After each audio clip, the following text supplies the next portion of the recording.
উফ, এই হাড় কাঁপানো ঠান্ডা, সত্যি এই ঠান্ডাতে কিচ্ছু ভাল লাগে না। সকালবেলা ঘুম থেকে উঠে একটু বেরোলাম, বেরিয়ে দেখছি এত ঠান্ডা, কোথাও যাওয়ার মতন জায়গা নেই। তো আমি এদিক ওদিক দর্শন দিয়ে বাড়িতেই চলে আসলাম। So hi, this day 13 of 16 days until 2025 end. তো ঘুম থেকে উঠলাম, পড়াশোনা করলাম, এরপরে একটা মুভি দেখলাম, মুভিটা ভালোই লাগছিলো দেখতে। এরপর ভাবলাম কী করি, তো ভাবলাম কেক বানাই। সত্যি আজকের দিনটার রান্নাগুলো এত বাজে হয়েছে যে কী বলবো। এই যে কেক থেকে শুরু হলো, কেকটা দেখতে মনে হচ্ছিলো এত সুন্দর, এত ইয়ামি, এত সুন্দর করে ফুলছে। এরপর বেরোনোর পর দেখলাম একদম শনপাপড়ি যেমন শুকিয়ে গেলে যা হয় ওরকম হয়ে গেছে। কপাল খারাপ, কেক তো আর হয়নি, প্যানকেক হয়ে গেছিলো।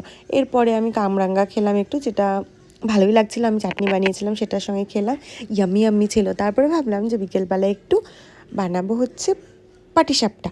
তো সেটার জন্য নারকেল আঙ্কেলকে একটু পটিয়ে বললাম একটু নারকেল কেটে দিতে, নারকেল আঙ্কেল কেটে দিল। পাটিসাপটা বানানো শুরু করলাম আমি লাঞ্চ করার পরে। তো ব্যাটারটা আমি ভালোই বানিয়েছিলাম, বাট আলটিমেটলি পাটিসাপটাটা হচ্ছিলোই না, সব পুড়ে যাচ্ছিলো, জানি না কেন হচ্ছিলো না, ভেঙে যাচ্ছিলো। এরপর সেই পাটিসাপটা হয়ে গেছে, আন্টি আমাকে প্যানকেক বানিয়ে দিল সেই পাটিসাপটা। তো এভাবেই আমার দিনটা শেষ হলো। বাই, তোমরা জানিও তোমাদের দিন কেমন গেল।